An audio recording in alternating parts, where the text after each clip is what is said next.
Welcome to MellyS The Story Collector Web TV, where each week we bring you inspiring stories from courageous individuals about the moments and experiences that have shaped their lives. Now, this episode is a little bit different because we are talking to the beautiful Shweta about the courage it takes to stand up and express your truth, even if that means putting yourself at risk of judgment from those who don't quite understand. This is an awesome episode where we talk very openly about her choice not to have children, but that one step further, her choice to openly express why she has made this choice.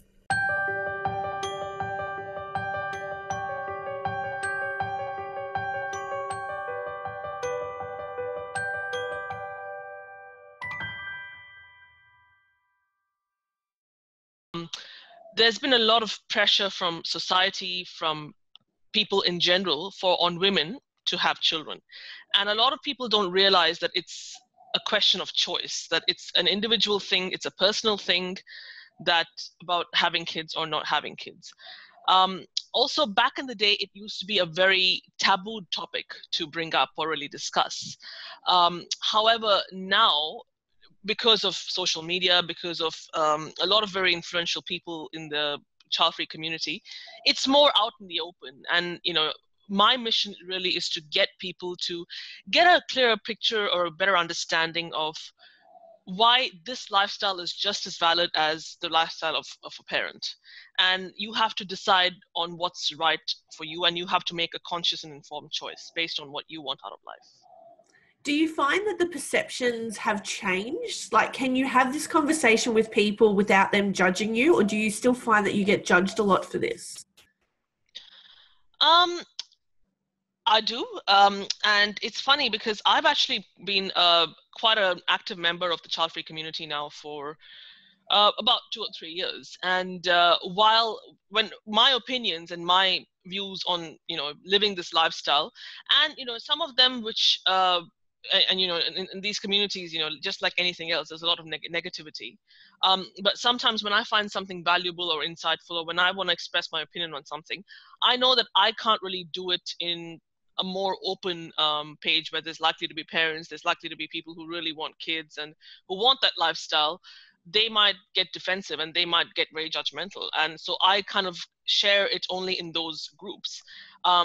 Whereas quite recently, I did have an article of mine that was published on a website called Love What Matters on, why I have made my choice. And I was very public about that. And it received about a good 2,000 shares on Facebook.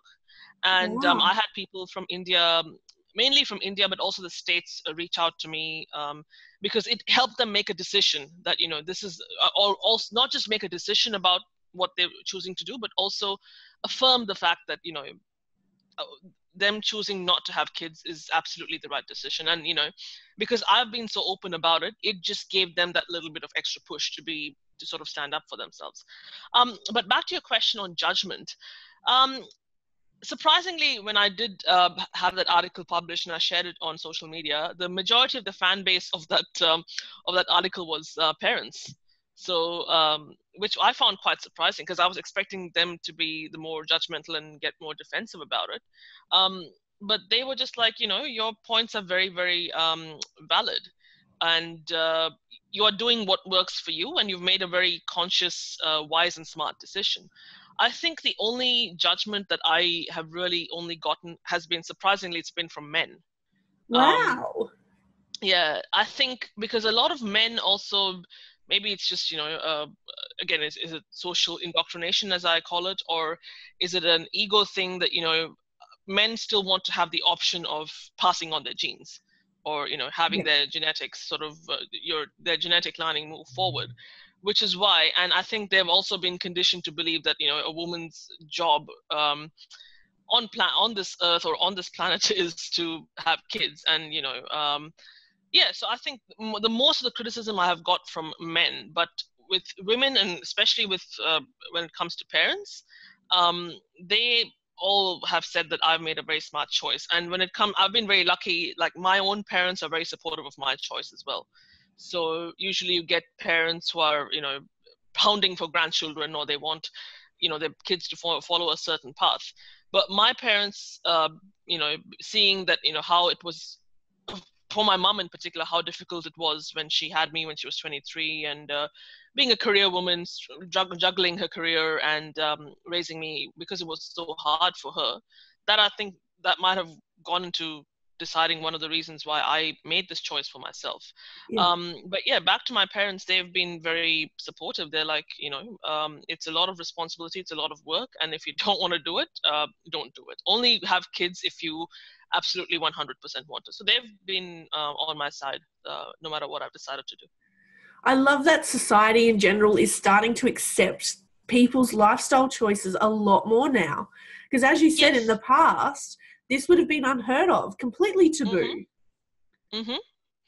Yeah, as I said, I think now, and interestingly, yesterday we had a documentary that released. It's called Kidless. I can share the link with you if you want. Yeah, that'd So be great. it is a documentary that has been released on YouTube, um, and it again exposes, people. It's mainly from America, but also people from other parts of the world, as why, again, having this conversation, having this dialogue, that why parenthood is not for everybody, and why, and looking into uh, they have considered a lot of other things behind their choices. So this is to do with overpopulation, with climate change, with the amount, in terms of finances, in terms of, especially for a woman, that if they want to focus on their career, or things like that, or if they've had, like, some sort of genetic disease in the family that they don't want to pass on. So they've all given very well thought out and valid reasons for why they have chosen not to have children. So there is definitely more awareness, and there's definitely more. It's less taboo now to speak out about why this is not for everybody. And back in the day, it used to. Back in the day, I mean, sometimes you do have people who just try to normalize and generalize, like a cookie cutter, one size fits all approach, that everybody should be a parent, whereas it's, the truth is, it's not for everybody, and it's a personal choice, it's a personal decision. Yeah. So Yeah. what made you choose not to have children? What's your story? Okay. So let me go back to when I was born in 1986, back in New Delhi, India. So as you would know, New Delhi is one of the most and India in general is one of the most overpopulated and crowded places in the world. And I'm the only child of my parents. And I had a very comfortable, very happy childhood. I was very loved. I was very wanted by my parents and my family. Um, However, I can recall almost always having trouble in my childhood connecting with people who were of my age, and especially the ones who were younger than me. And I always found it more comfortable to be around people who were a little bit older than me. So my friendships were a little bit interesting, in the sense that a lot of my friends growing up were also only children like me, and they were on the same boat as me, that they felt more comfortable with people who are older than them. So I had no interest around being around toddlers and babies, and didn't really have, even though I liked Barbie dolls, I preferred playing house with my vast collection of stuffed toys more than Barbies. Um, then when I turned 5 years old, my cousin sister was born, and I, being a 5-year old, I asked her mum, how our baby is born, and she sort of gave me, somewhat of a picture, and she was not selling it to me. Let's just put it that way. Um, and then, when I turned 10 years old, and as a society, India is very it's all about, everybody follows the same path, that you're brainwashed into, especially as a woman, you're brainwashed that this is your life path. You go to school, you go to college, you get married, you have children, you buy a house, whatever. And at the age of 10, this is what some of my closest friends were discussing. They were saying, this is what I want my wedding to look like, this is what I want my husband to look like, I want my house to be like this, I want this many kids. And That's so I just young couldn't. to be talking about that sort Yeah, of stuff. but that's how, in Indian society, women are programmed or conditioned. I'm very lucky to have had a very different upbringing to my friends, but this is what most of my friends were talking about at that age of 10, that this is what they Wow. want from their future. But I retaliated with saying that I wanted to visit this many countries when I got older. I wanted to travel to this many countries.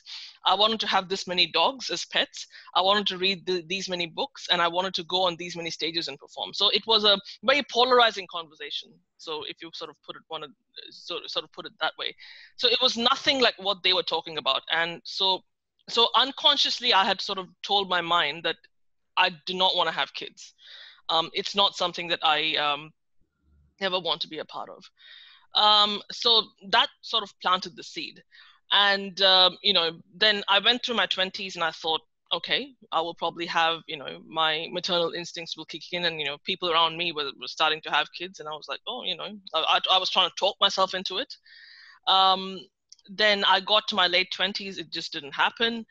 I did a lot of travel. I sort of changed careers. I started to work as a school teacher as well. And I really got a clear picture about some kids who had didn't have the sort of childhood that I had, so they didn't have, a stable, loving family. They came from home environments where there was a lot of substance abuse. There was a lot of domestic violence, alcoholism, parents who had mental health challenges. They had trauma. And the kids didn't didn't even have like steady meals, and they were unwanted, let's just say. And I also got exposed to the amount of kids that end up in the foster care system. And then, so all this while I was thinking, people always say parenting is the be all and end all of everything, but there are a lot of people it's not working out for them as well. And so, so when I started investing in a life of travel, and when I got exposed to, how for some people, how rough parenting is, and also for some people, how even though they have kids so recklessly just because they had to, and then they don't give them the best life. I just decided I decided by the age of my early 30s, it was a nail in the coffin that this is not the sort of, I mean, in a nutshell, this is not what I want to do with my life. So you had much pushback from anybody when you explained this story? There was a time when I was when I was just being questioned a lot. And as I said, it was when I was dating, and when I was in relationships back in my 20s, and when I was dating in my 20s, I had to explain myself to a lot of men as to why I don't want to do this. Yeah. And again, some of them just could not get their head around, because again, the natural status, society says as for a woman is to want to have children.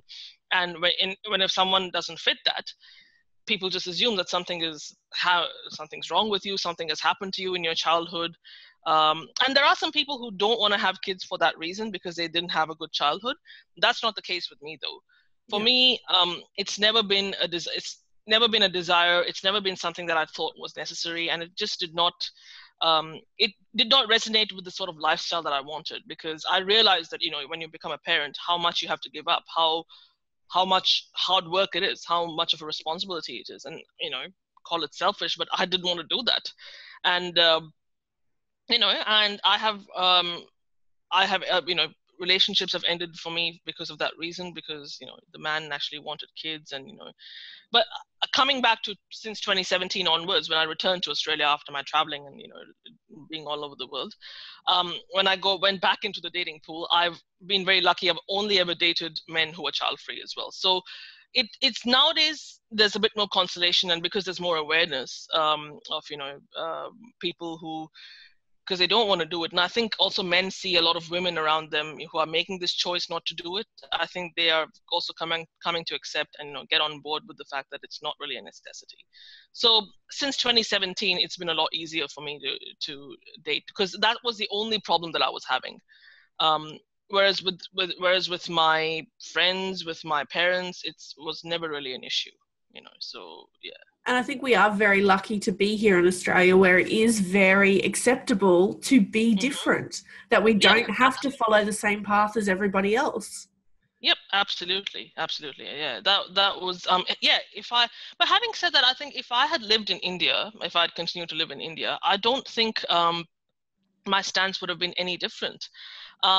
Because I do know that even in India, because through social media, I've had a lot of people from India contact me, and there is a big community there as well, both men and women. I don't really know much in terms of like whether they come from the big cities or the small towns.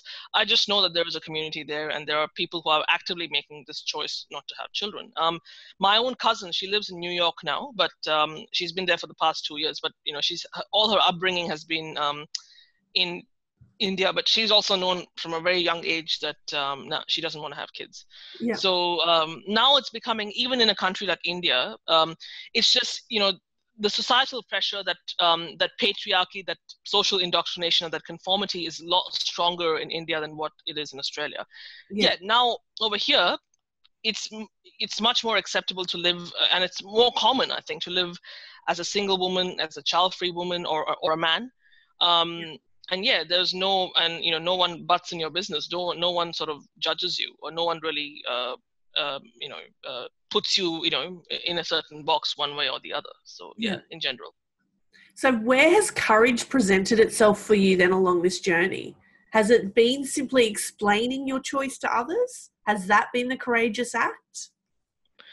I think the courageous act, I would say, is because of how vocal and how transparent I have been about my journey, and because I have written a big thing on this because of this article, and because I've posted a lot of stuff on through social media. I think the courageous move that I have made is to give people the tools to decide one way or the other what is the right sort of choice for them. And they have said to me that had I not known all this, I would not have been able to make an informed and clear choice and stick to it. Yeah. And at the same time, as I said, there were, back in the day, people used to be very tabooed, and it was very hush hush to bring up that you can't tell people that parenting is very hard, because even in the media, when you see the language is very one-sided, it's very Disney tale and Disney fairy tale like. So whereas and that nowadays, is not the truth of parenting at all. That is far from the truth. So nowadays we have, because of the discussions that I've had with people, and because of how vulnerable I've been about it, because I think courage and vulnerability go hand in hand. Yes, it has given people given them a very clear big picture awareness of what this life, not only what this lifestyle entails, but also the consequences of having children on people's health, on people's relationships, on finances, on the environment, on a macro level, basically. Yeah. So people have now, once they've read my stuff, it's also helped them kind of speak up, which they couldn't do back in the day, and also help them decide one way or the other, whether they want to choose the lifestyle of being a parent, or choose the child-free lifestyle like me. So I think I've been the vessel, of I've sort of given them that voice to speak up and express themselves. Yeah, you had the choice to speak first, and now they're following in your footsteps. So really, courage for you presented itself in being willing to open yourself up to the world and say, this is my choice, take it or leave it. Yep, absolutely, yeah.